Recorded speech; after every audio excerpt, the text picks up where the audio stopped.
Bagaimana kabar kalian hari ini? Ibu guru berharap kalian semua dalam keadaan sehat dan tetap semangat belajar dari rumah.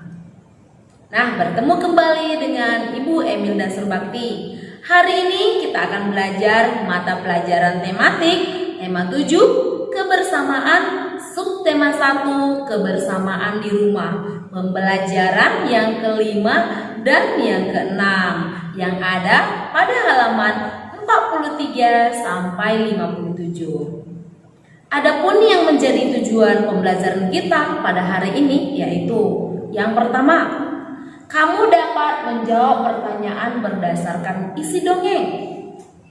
Nah, yang kedua, kamu dapat menuliskan perilaku yang menggambarkan kerukunan. Dan yang ketiga, kamu dapat menghitung pecahan dari jumlah benda. Sekarang, mari kamu belajar dengan sungguh-sungguh supaya ilmu kamu semakin bertambah. Anak-anak, pada pembelajaran sebelumnya, kamu telah belajar mengenai dongeng fabel. Adakah yang masih ingat dengan dongeng fabel? Ya, bagus. Dongeng fabel adalah dongeng yang menggunakan hewan sebagai tokoh ceritanya. Sekarang, mari kamu dengarkan ibu guru membacakan dongeng fabel yang berjudul Bebek Selalu Hidup Rukun. Bebek selalu hidup rukun. Bebek tidak pernah terpisah satu sama lain. Mereka pergi bersama-sama sepanjang hari dengan mengikuti satu pemimpin. Mereka terkenal sebagai makhluk yang paling rukun. Meskipun bebek sangat berisik, tidak sekalipun mereka pernah bertengkar. Cerpelai, hewan pemangsa, melihat begitu kompaknya kaum bebek. Awalnya ia kagum, tetapi kemudian muncul niat jahat dalam hatinya. Aku akan mengadu domba mereka. Pasti ada bebek yang bisa dijadikan sebagai sumber masalah, gumam Cerpelai seraya menyeringai jahat. Mulai hari itu, Cerpelai gencar mendatangi bebek yang agak terpisah dengan kawanannya. Dia mulai menghasut bebek itu untuk membenci kawanannya. Lihat pemimpinmu itu, dia hanya membodohi kalian agar mau mengikutinya. Pergilah dari kawanan atau kau akan menjadi budak pemimpinmu selamanya, ujar Cerpelai yang pandai menghasut. Namun rupanya sia-sia. Bebek itu tidak mau mendengar perkataan Cerpelai. Kemudian Cerpelai mencari bebek lain dan mengatakan hal yang sama. Akan tetapi lagi-lagi perkataan Cerpelai tidak dihiraukan. Begitu terus, hingga tak terasa sudah semua bebek ia datangi. Namun, tidak ada satupun yang berhasil ia hasut. Cerpelai sudah sangat kelelahan karena sudah berjalan ke sana, kemari, dan terlalu banyak bicara. Ha. Cerpelai, kau tidak akan bisa membuat kaum bebek saling bertengkar, karena kami saling mempercayai satu sama lain, ucap salah satu bebek yang dihasut oleh Cerpelai. Cerpelai sangat malu. Dia tidak menyangka para bebek begitu kompak. Dia pun pergi dari permukiman bebek dan tidak pernah kembali lagi ke sana karena malu. Memang benar, jika ada yang mengatakan bahwa kaum bebek adalah kawanan yang paling rukun sedunia. Nah, setelah kamu menyimak dongeng fabel Bebek Selalu Hidup Rukun, apa yang dapat kamu ketahui? Ya, yang pertama, tokoh dalam dongeng tersebut ada dua, yaitu bebek dan cerpelai. Nah, yang kedua, unsur dongeng yang selanjutnya, yaitu watak. Bagaimana watak si bebek? Ya, watak bebek adalah rukun, setia kawan, dan kompak. Nah, selanjutnya watak si cerpelai. Bagaimana? Ya, watak si cerpelai itu jahat, iri, suka mengadu domba. Si cerpelai suka mengadu domba si bebek supaya tidak kompak lagi. Nah, jika ibu tanya kamu menyukai tokoh yang mana? Bebek atau cerpelai? Tentunya kita memilih bebek karena bebek selalu kompak dan tidak mudah dihasut. Nah, selanjutnya pada dongeng tersebut terdapat amanat. Ada yang masih ingat dengan amanat? Iya, bagus. Amanat adalah pesan dari dongeng tersebut.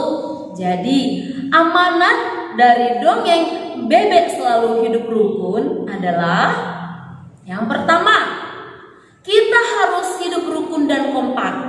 Yang kedua, jangan punya sifat jahat dan iri. Dan yang ketiga, jangan mudah dihasut. Nah, itu tadi amanat atau pesan yang dapat kita ambil dari dongeng Bebek Selalu Hidup Rukun. Setelah menyimak dongeng tersebut bahwa kita harus selalu hidup rukun. Nah, sekarang mari kamu perhatikan gambar berikut ini. Gambar manakah yang menunjukkan perilaku yang menggambarkan kerukunan? Ya, gambar yang pertama. Ini ada gambar dua orang anak yang saling menyalahkan atau bertengkar. Apakah perilaku tersebut menggambarkan kerukunan? Tentunya tidak ya anak-anak. Gambar yang kedua. Di sini keluarga Siti sedang berkumpul dan bercerita. Apakah perilaku tersebut menggambarkan kerukunan? Tentunya iya. Nah, gambar yang ketiga. Bermain bersama teman-teman dengan tentram. Apakah perilaku tersebut menggambarkan kerukunan? Tentunya iya. Nah, gambar yang keempat. Di sini ada 3 orang anak yang saling merebutkan mainan. Apakah perilaku tersebut menggambarkan kerukunan? Tentunya tidak ya anak-anak, karena ini bukan merupakan perbuatan yang baik. Jadi, anak-anak yang ibu sayangi, kita harus senantiasa hidup rukun dimanapun kita berada. Selanjutnya, mari kita ingat kembali pecahan. Mari kamu perhatikan soal cerita berikut ini. Siti memiliki 12 buah apel. Siti akan membaginya menjadi beberapa bagian. Nah, mari kamu perhatikan gambar apel tersebut. Kumpulan buah apel tersebut ada 12 buah. Yang pertama, Siti membagi kumpulan buah apel tersebut menjadi 2 bagian yang sama banyak dengan cara menggambar garis pemisah pada gambar apel di samping ini. Masing-masing bagian menyatakan pecahan setengah atau 1/2. Setengah dari kumpulan buah apel tersebut adalah 6. Karena 12 buah apel dibagi menjadi 2, maka hasilnya 6 buah.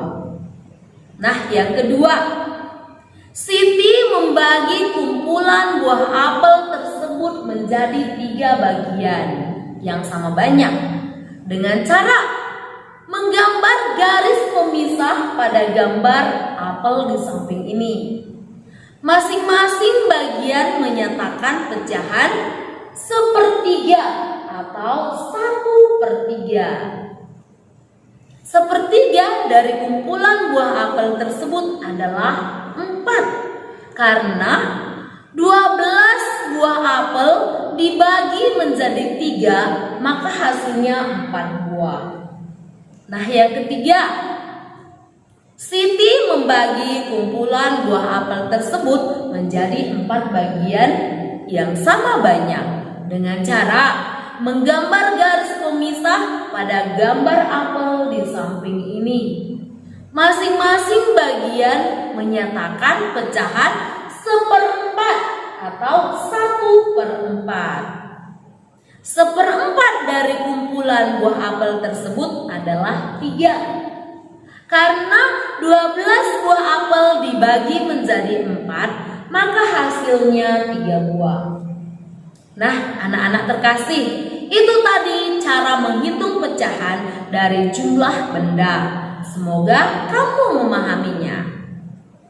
Baiklah anak-anak yang ibu sayangi, demikianlah pembelajaran kita pada hari ini.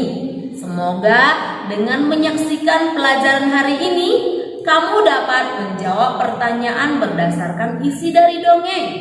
Kamu dapat menuliskan perilaku yang menggambarkan kerukunan, dan kamu dapat menghitung pecahan dari jumlah benda. Semoga pembelajaran hari ini bermanfaat buat anak didik kami. Mari anak-anak tetap patuhi protokol kesehatan dan tetap berdoa kepada Tuhan supaya pandemi COVID-19 cepat berlalu dan kita bisa belajar tatap muka di sekolah. Terima kasih, Tuhan memberkati.